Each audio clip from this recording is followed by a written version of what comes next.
Hello friends, this is Varsha. Welcome back to my channel. Eklavya शिक्षक भर्ती में आपके जो जनरल हिंदी का पार्ट है, जिसके 10 क्वेश्चन आने वाले हैं, किसी में क्वालिफाइंग है और किसी में आपको पूरे 10 के 10 क्वेश्चंस को भी अटेम्प्ट करना है। ठीक है, तो क्वेश्चंस जो है बहुत अच्छे लेकर आ रहे हैं। प्रैक्टिस सेट में 2 हो चुके हैं, उनकी प्लेलिस्ट बनी हुई है, आप सभी वहाँ से देख सकते हैं। आज है प्रैक्टिस सेट 3। इसकी PDF आपको टेलीग्राम चैनल पर प्रोवाइड करा दी जाती है। तो स्टार्ट करते हैं वीडियो। पहला क्वेश्चन है आपका, पितृण में कौन सी संधि है? तो पितृण का जब हम संधि विच्छेद करेंगे तो ये बनता है पितृ धन ऋण। ठीक है, क्या बनेगा? पितृ धन ऋण।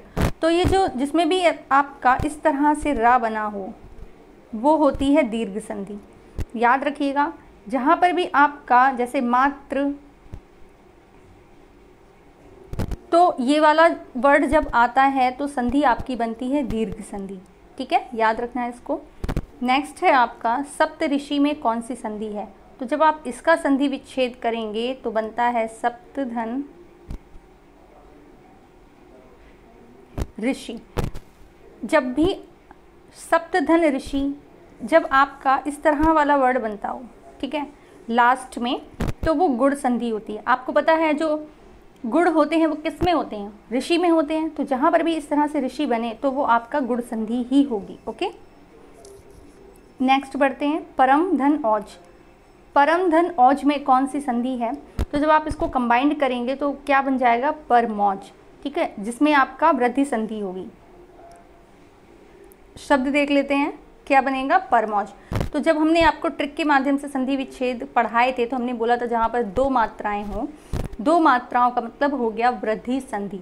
चाहे आपका इस तरह से 2 मात्राएं हों, जैसे कि एक एक, ठीक है, या फिर परमौज, ए की मात्रा, औ की मात्रा, ये दोनों ही वृद्धि संधि के ही उदाहरण होते हैं। नेक्स्ट है आपका, उच्छ्वास का संधि विच्छेद करिए। तो उच्छ्वास का संधि विच्छेद होगा उत्तधन श्वास। ठीक है, क्या होगा? उत्तधन श्वास। ये आपका व्यंजन संधि है जिसमें चा और छा नियम दिया गया है। नेक्स्ट है निष्ठुर। निष्ठुर का संधि विच्छेद करिए। तो निष्ठुर में होती है विसर्ग संधि। हमने आपको रोष के माध्यम से समझाई थी संधि।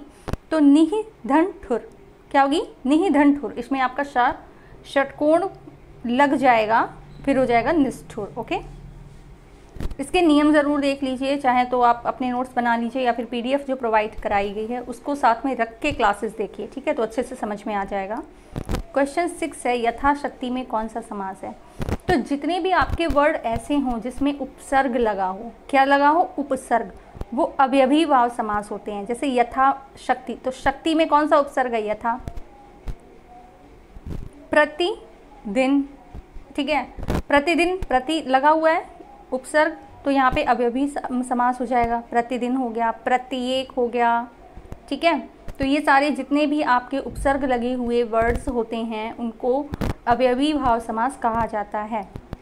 नेक्स्ट है, राजा रंक का में कौन सा समास है? तो कल हमने आपको बताया था कि जो अपोजिट वर्ड होते हैं, विलोम शब्द जैसे शब्द होते हैं, उनमें द्वंद्व समास होता है। द्वंद्व का मतलब क्या होता है? झगड़ा, द्वंद्व। ठीक है, द्वंद्व युद्ध कहते हैं नहीं। तो अपोजिट यानी कि विलोम शब्द वाले जो आपके शब्द होते हैं वो द्वंद्व समास के उदाहरण होते हैं। किस शब्द में बहुव्रीहि समास नहीं है पूछा है? याद रखिएगा, नहीं है। तो बहुव्रीहि समास क्या होता है?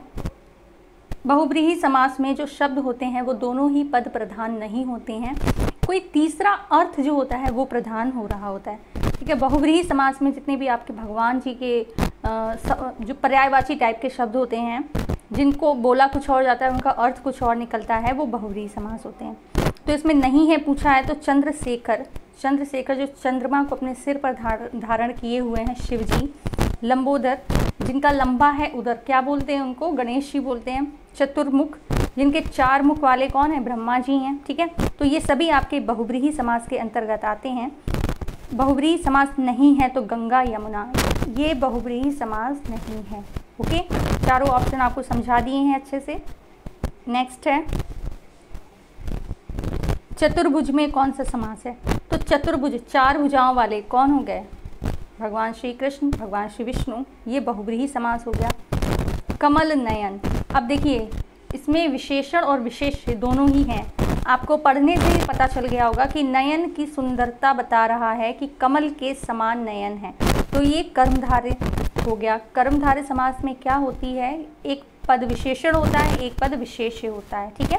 जो प्रथम पद होता है वो विशेषण होता है और द्वितीय पद जो होता है वो विशेष्य होता है, ठीक है। तो कमल नयन मतलब नयन है वो कमल के समान, कर्मधारय, ठीक है। कलुष का विलोम शब्द, कलुष का विलोम शब्द हो गया निष्कलुष। विलोम शब्दों में ये चीज़ याद रखिएगा कि जिस शब्द का विलोम पूछ रहे हैं अगर वो अवयव है तो उसका विलोम भी अवयव होगा। अगर पद तत्सम है तो उसका जो विलोम है वो भी तत्सम होगा। अगर पद तद्भव है तो उसका जो विलोम है वो भी तद्भव होगा, ठीक है। आप किसी और में उसको विलोम शब्द नहीं बता सकते हैं। अधुनातन का विलोम शब्द पुरातन, ठीक है। अधुनातन का मतलब क्या हो गया, आपका जो मॉडर्न टाइम है। पुरातन मतलब जो आपकी हिस्ट्री हो गई, ठीक है। ज्येष्ठ, ज्येष्ठ माने बड़ा, तो इसको क्या बोलेंगे, कनिष्ठ माने छोटा, ठीक है। ज्येष्ठ का विलोम शब्द क्या हो गया, कनिष्ठ। नेक्स्ट है आलोक। आलोक का शब्द क्या होगा, अंधकार। आलोक माने क्या होता है, हर जगह प्रकाश होना। अंधकार मतलब हर जगह अंधेरा होना। और इसका एक और शब्द भी आ जाता है तिमिर। क्या आ जाता है, तिमिर। तिमिर मीन्स भी होता है अंधकार, ठीक है। तो आलोक का अंधकार भी होता है और तिमिर भी होता है। कौन सा शब्द अनीक का पर्यायवाची है, ये बहुत इंपॉर्टेंट है। ये किसी भी एग्जाम में भी आपके जैसे एसएससी के एग्जाम हो गए, हर जगह क्वेश्चन ये आ जाता है। तो अनीक का पर्यायवाची है सेना। कौन सा शब्द अनीक का पर्यायवाची है, सेना। निम्नांकित में से कौन सा शब्द मछली का पर्यायवाची है। तो चपला, ये बिजली को कहते हैं, अच्छी कहते हैं, आँख को जलनिधि होती है आपके समुद्र। तो झस जो होता है वो मछली का पर्यायवाची है। व्योम का पर्यायवाची शब्द नहीं है, तो पीयूष व्योम का पर्यायवाची नहीं है। ये नभ नहीं, नम नहीं लिखा है, ये लिखा है नभ। तो इसको थोड़ा आप लोग जब PDF मिले तो करेक्ट कर लीजिएगा। व्योम का पर्यायवाची शब्द नहीं है, ऑप्शन आपका सी यहाँ पर सही है, पीयूष। मृगेंद्र का पर्यायवाची शब्द है, मृगेंद्र, मृगों के इंद्र, ठीक है। उनको शार्दुल बोलते हैं। क्या बोलते हैं, शार्दुल। हिरण, कुरंग, अहि ये नहीं है, इसमें मृगेंद्र का पर्यायवाची हो गया शार्दुल। जो काम ना करना चाहे, अकर्मण्य, ठीक है। जिसको काम करने का बिल्कुल मन ही नहीं है, अकर्मण्य उसको बोलते हैं। जो धन को व्यर्थ व्यय करता हो, तो धन को बिना किसी बात के खर्च करते रहना, वो क्या होता है, अपव्ययी, अपव्ययी, ठीक है। अधिक व्यय करना अपव्ययी और कम व्यय करना अल्पव्ययी, ठीक है। आवश्यकता से अधिक वर्षा होना अतिवृष्टि, आवश्यकता से कम वर्षा होना अनावृष्टि, ठीक है। तो इसका जो राइट ऑप्शन है आपका अतिवृष्टि है। जो वस्तु खाने योग्य हो, खाने योग्य वस्तु को क्या बोलेंगे, खाद्य बोलेंगे, ठीक है। तो इसका जो ऑप्शन है आपका बी सही है। नेक्स्ट है तूती बोलना। मुहावरे का अर्थ है धाक जमाना। कहते हैं कि उस जगह पर तो मेरी तूती बोलती है, तो इस तरह वाले शब्द होते हैं ना, धाक जमाना, वहाँ मेरी धाक जमी हुई है। 24 है आकाश पाताल एक करना। मुहावरे का अर्थ है, तो जब आपका एग्ज़ाम होता है, एग्ज़ाम से पहले तो बहुत ही कम बच्चे पढ़ते हैं, जैसे अभी आप लोग कन्फ्यूज़न में ही है कि एग्ज़ाम होगा या नहीं होगा, क्लासेस नहीं देख रहे हैं। तो जैसे ही एग्ज़ाम आएगा आप लोग क्या करेंगे, आकाश पाताल एक कर देंगे, कठिन परिश्रम करेंगे, रात दिन पढ़ेंगे, लेकिन पहले नहीं पढ़ेंगे। तो आकाश पाताल एक करना मुहावरे का अर्थ है कठिन परिश्रम करना। ये भी अपवाद है भाई, कुछ लोग तो बहुत ही पढ़ते हैं। गांठ का पूरा होना, मुहावरे का क्या अर्थ है, गांठ का पूरा होना। गांठ मतलब आपने देखा होगा कि दादी नानी वगैरह जो हमारी होती थी, तो वो क्या करती थी, अपने पल्लू की गांठ में रुपए रख लेती थी। यानी कि उनकी पल्लू में क्या होती, पल्लू की गांठ में माल होता था, ठीक है। क्या होता था, माल। तो इसका जो ऑप्शन डी है मालदार, वो सही है। गांठ का पूरा मुहावरे का अर्थ है मालदार होना, ठीक है। तो ये 25 क्वेश्चन थे। काफ़ी ज़्यादा जो इम्पॉर्टेंट क्वेश्चन है वही, उन्हीं की सीरीज़ आपकी स्टार्ट हुई है, तो इनको देखिए ज़रूर एंड चैनल को शेयर ज़रूर करिए, जिससे जो वीडियोज़ हैं वो सभी तक पहुंच पाएँ। लाइक शेयर एंड कमेंट ज़रूर करिएगा। Thank you so much for watching.